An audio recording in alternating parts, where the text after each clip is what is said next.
Fundación Libertad y Desarrollo presenta Razón de Estado con Dionisio Gutiérrez. La criminal narcodictadura en Caracas atropelló y violó el proceso electoral del 28 de julio. Dio un golpe más a la democracia y a la soberanía popular y se impuso a sangre y fuego como lo hacen los tiranos. Venezuela está cansada y dolida, pero levantada y peleando para hacer que se respeten los resultados de una elección libre y democrática en la que la oposición que lidera María Corina Machado obtuvo una victoria mayoritaria, indiscutible, contundente.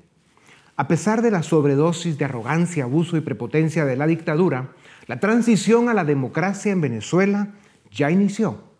Cuando un pueblo se presenta ante las urnas y la voluntad popular queda expresada, no hay tirano que aguante. Maduro y su banda criminal caerán arrasados más temprano que tarde y descubrirán que las deudas que tienen con el pueblo venezolano no son perdonables. Sabemos que la situación en Venezuela es grave, pero también sabemos que solo pagando un alto costo se corregirá. El pueblo venezolano sintió la fuerza que tiene cuando se ejerce el voto ante las urnas. Esa fuerza ciudadana es la que se debe usar para sacar del poder a la nauseabunda y moribunda dictadura. Les guste o no al club de tiranos en América Latina, al impresentable Zapatero y al eje del mal que los apadrina desde Pekín, Moscú y Teherán, el 28 de julio se marcó la sentencia de muerte de la tiranía en Caracas. El 28 de julio debe marcar el momento que obligue a las instituciones de las letras en mayúscula a recuperar la decencia y el respeto por la norma democrática que dicen defender. Están obligadas a hacer lo que sea necesario para que en Venezuela se respete la voluntad popular. Después del insolente fraude electoral de la dictadura, después del golpe de Estado, el 28 de julio impone el momento en el que la comunidad internacional se puede reivindicar y comprometer a estar al lado del valiente pueblo venezolano para que restituyan su soberanía popular y les devuelvan su democracia. Vienen días de sumo peligro y gravedad. Los ciudadanos de Venezuela son rehenes de una banda criminal y tienen una nación que rescatar, la suya. Ya quisieran muchos pueblos del mundo tener a una líder como María Corina Machado, mujer valiente, ejemplar, que ya pasó a la historia como una de las grandes del siglo. Por la libertad de Venezuela, hasta el final. El 28 de julio de 2024 quedará marcado en la historia como el día en que el pueblo venezolano votó por su libertad. El 28 de julio también quedará marcado por el infame y grotesco fraude electoral mal orquestado por la narcodictadura de Nicolás Maduro. Son mediocres hasta para ser delincuentes. La dictadura no pudo anular ni descalificar la voluntad popular de un pueblo que está harto de la mafia que los desgobierna, ni podrá detener la voluntad de los venezolanos que harán valer su voto en las urnas. El movimiento cívico que inició y lideró María Corina Machado fue capaz de organizar un gran esfuerzo ciudadano para vigilar y proteger los votos el día de la elección, y lo lograron. Esto es lo que le permitió a la oposición recuperar todas las actas de las mesas de votación para llegar al verdadero resultado. Esto es lo que le está permitiendo a los ciudadanos venezolanos pelear por su democracia con la verdad en la mano. Edmundo González y María Corina Machado ganaron la elección con más del 70% de la votación. Y esto, ni el capitoste, mamarracho y monigote de Maduro con sus gorilas asesinos lo podrá cambiar. La respuesta de la comunidad internacional debe ser contundente. La ONU, la OEA y demás letras en mayúscula tienen una gran oportunidad de limpiar cara y recuperar dignidad. El descarado y vulgar fraude electoral cometido por los tiranos en Caracas es un golpe de Estado a la soberanía popular de Venezuela. No es suficiente con condenar el fraude. Hay suficientes datos, evidencia y testigos para que sea un caso fácil de juzgar y obvio en su sentencia.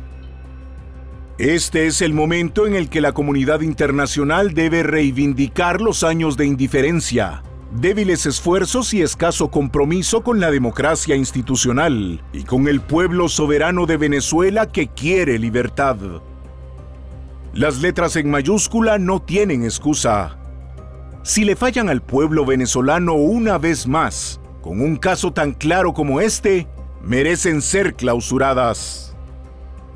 Es imperativo tomar acciones concretas para llegar a una transición pacífica y democrática del mando en Venezuela para su legítimo presidente electo, Edmundo González.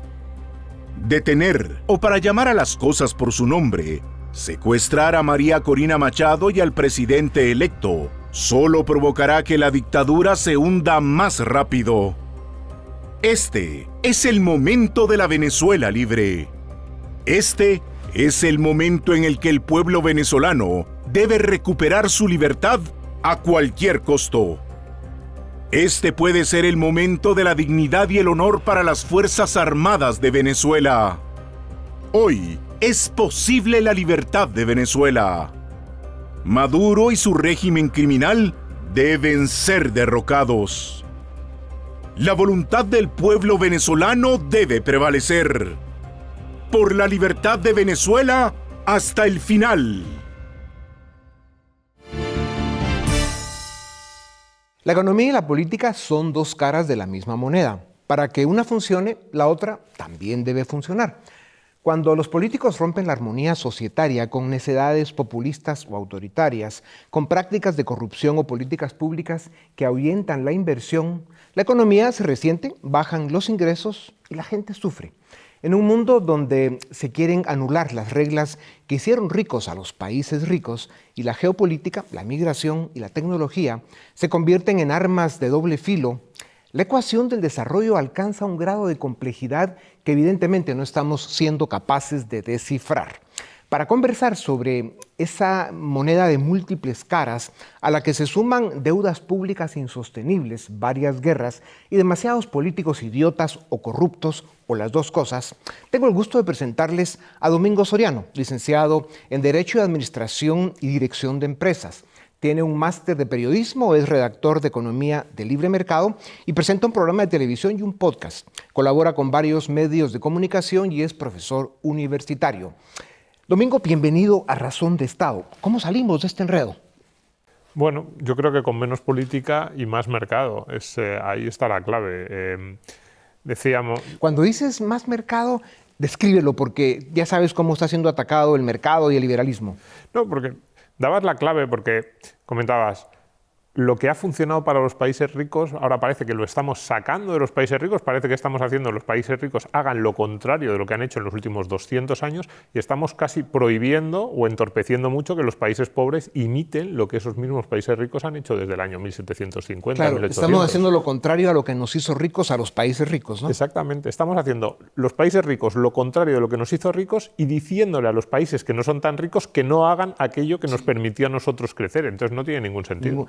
El mundo al revés. ¿Qué sucede? ¿Cómo termina un mundo en que los países grandes como China, Rusia y sus socios quieren dominar la economía del mundo, invadiendo a los vecinos con soldados, tanques y amenazas de armas nucleares? Bueno, interfiriendo en sus políticas. Ahora mismo probablemente en Europa no haya ningún problema más grave o que haya causado más distorsiones en los últimos 2 años que la política energética. Y hay serias dudas, por ejemplo, de la implicación de China y especialmente de Rusia en la política energética en la Unión Europea, en las instituciones europeas, cómo eso ha influido en algunas de las decisiones que se han tomado y efectivamente supone un peligro. Y cuando pensamos por qué se han hecho cosas tan raras en política energética en los últimos 10, 15 años en la Unión Europea, pues el papel de algunos de estos países yo creo que debería ser muchísimo más analizado. Sin duda. Domingo, China e India se proyectan como las potencias económicas del futuro. Sobre todo la India, por el hecho de ser una democracia con todos sus problemas y defectos, van por buen camino.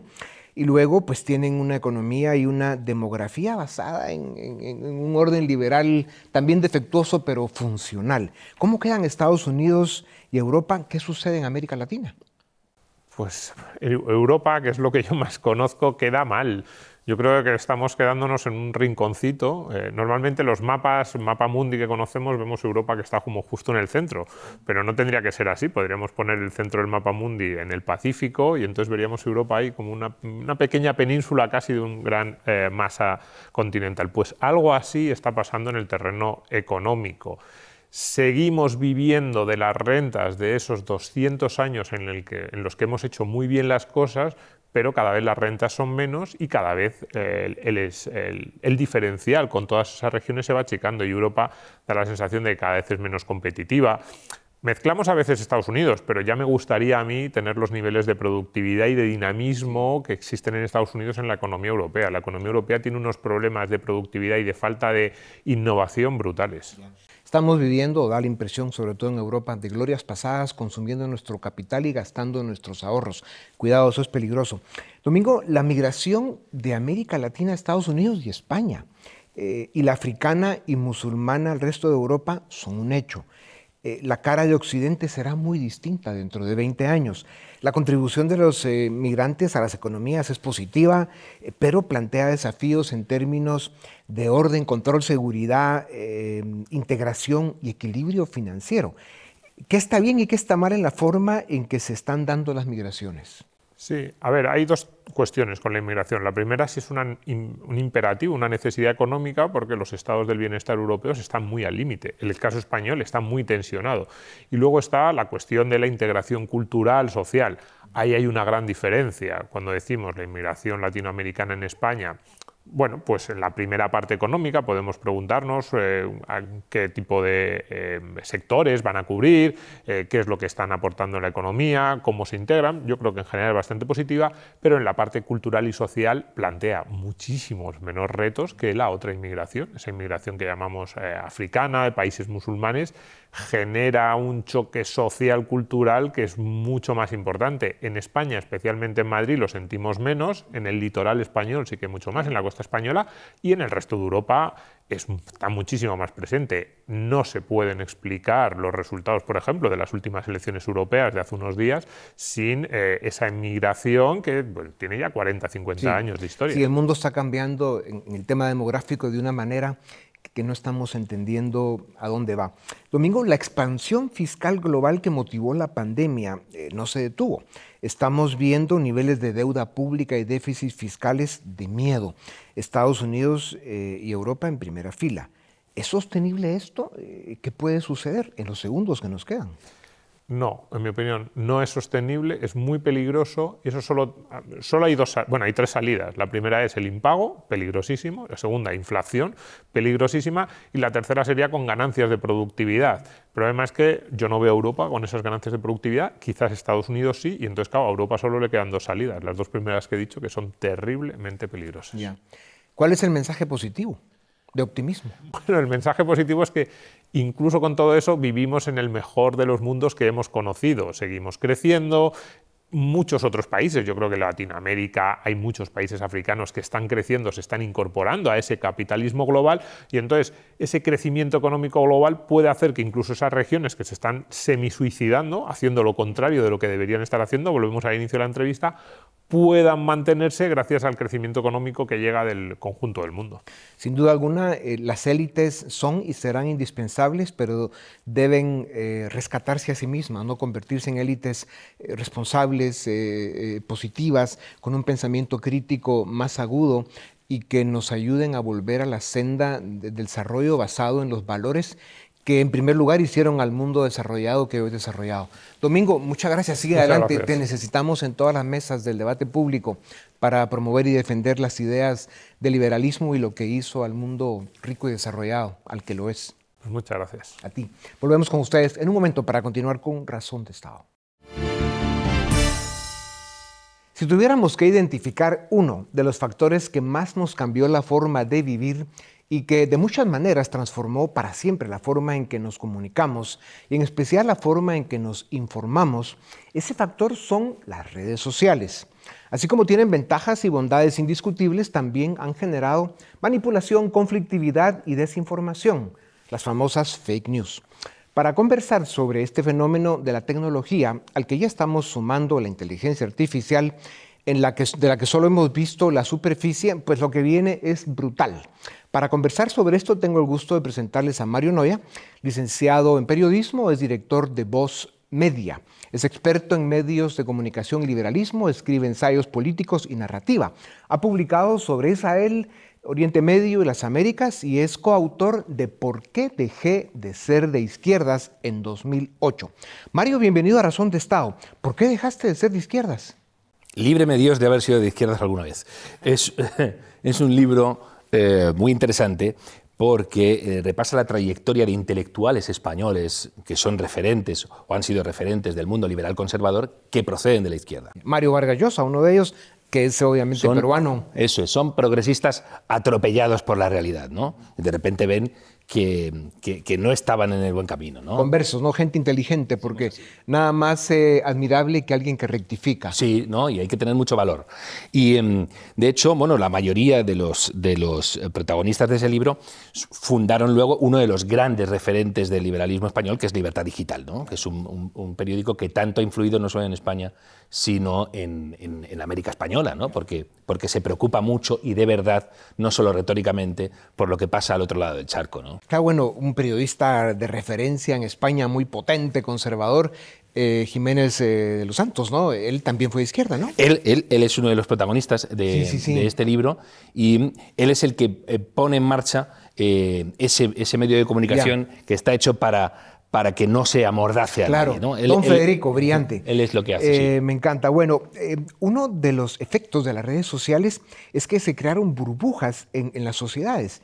En tal cantidad y variedad que la cantidad de datos e información que recibimos, la mayoría falsa, dicho sea de paso, tiene el efecto de que nos casamos con los datos con los que mejor nos sentimos, aunque no sean verdad.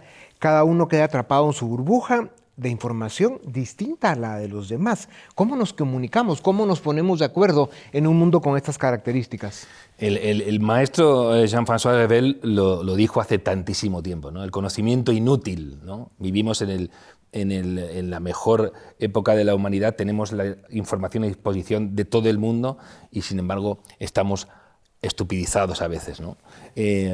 Las redes tienen mala fama, pero gracias a las redes impedimos que el Big Media se asocie con el Big Government para arruinar a todo el mundo y para tenernos viviendo en un mundo feliz. Claro. Huxley tenía más razón que Orwell, ¿no? Claro. Lo que estamos viendo, ¿no? Claro, es el gran lado positivo de las redes, ¿no? Pero eso impone la necesidad de un pensamiento crítico y en general las sociedades no estamos siendo capaces de desarrollar a la velocidad a la que las redes pueden manipularnos y engañarnos. Ahí hemos tenido una gran culpa los propios medios de comunicación, porque hemos demostrado que muchas veces estábamos mucho menos interesados en transmitir información como en moldear a la sociedad y en generar soldaditos para nuestras propias agendas.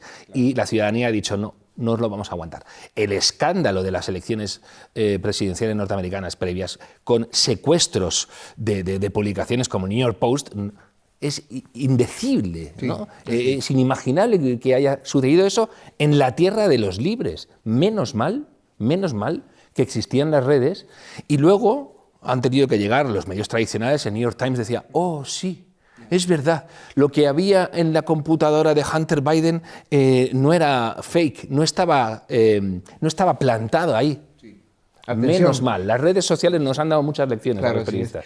Mario, hablando de estos temas, ya decía los procesos electorales, que no solo en Estados Unidos han sido manipulados, la intromisión rusa a los centros chinos de desinformación, la cobertura mediática de conflictos, especialmente en Israel, por ejemplo. O sea, hay agendas geopolíticas, se difunden noticias sin verificar y hay estrategias para destruir al Occidente en gran medida desde estos esfuerzos. ¿A qué lugares peligrosos nos pueden llevar esas dinámicas, incluso criminales? Porque es lo que son. Es tremendo, porque, bueno, eso lo tenemos ahí visto, ¿no, Dionisio? El problema es el daño que nos hacemos nosotros. Es decir, hay veces que nosotros mismos somos los primeros empeñados en destruir las sociedades más prósperas y más vivibles que ha generado la humanidad, ¿no? Y además, como has dicho, estamos cada vez menos acostumbrados a que alguien nos diga la verdad. Y a veces abrimos la puerta a los bárbaros para que hagan un destrozo. Tenemos planteamientos muy peligrosos, tenemos desafíos muy importantes y vivimos en un tiempo especialmente duro porque no queremos esforzarnos incluso también para conocer y para saber distinguir el grano de la paja también en la información, ¿no? Mario, algunas de las soluciones propuestas para combatir las fake news parecen ser más a veces un ataque a la libertad de expresión que una verdadera solución al problema.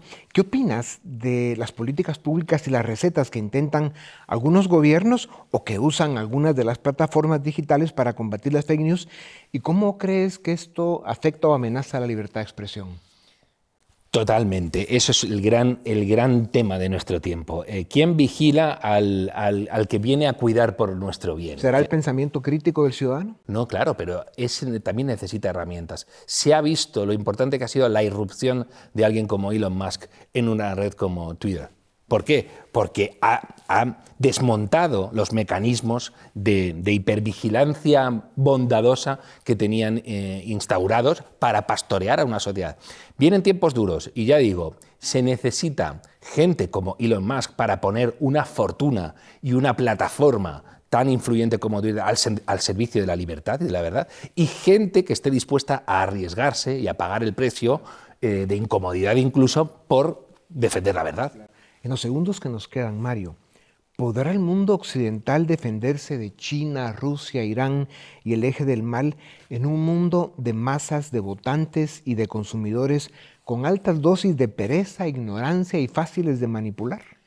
Hemos demostrado que tenemos una capacidad de sobrevivir a nosotros mismos a prueba de bombas. Entonces, menos mal. Lo que pasa es que tenemos que tener muy claro que hay una tentación, que es la tentación china. Nuestros gobernantes quieren imitar a los chinos en las cuestiones de control social. No nos tenemos que dejar. No nos tenemos que dejar y tenemos que arrostrar las consecuencias de vivir un poco más incómodo si eso sirve para que el pensamiento crítico avance. Sin duda. Eso es muy importante, porque hay veces que nos amordazan con cualquier cosa. Ay, me quitan la cuenta, ay, te pongo una multa, ay, el carnet de buen ciudadano. Los chinos tienen un carnet de buena conducta social. Los chinos, que están haciendo tanto daño. No nos tenemos que dejar ir por ahí. Así es. Pues Mario, sin duda alguna, la libertad necesita responsabilidad, esfuerzo. Y esto quiere decir prepararse y desarrollar un pensamiento crítico para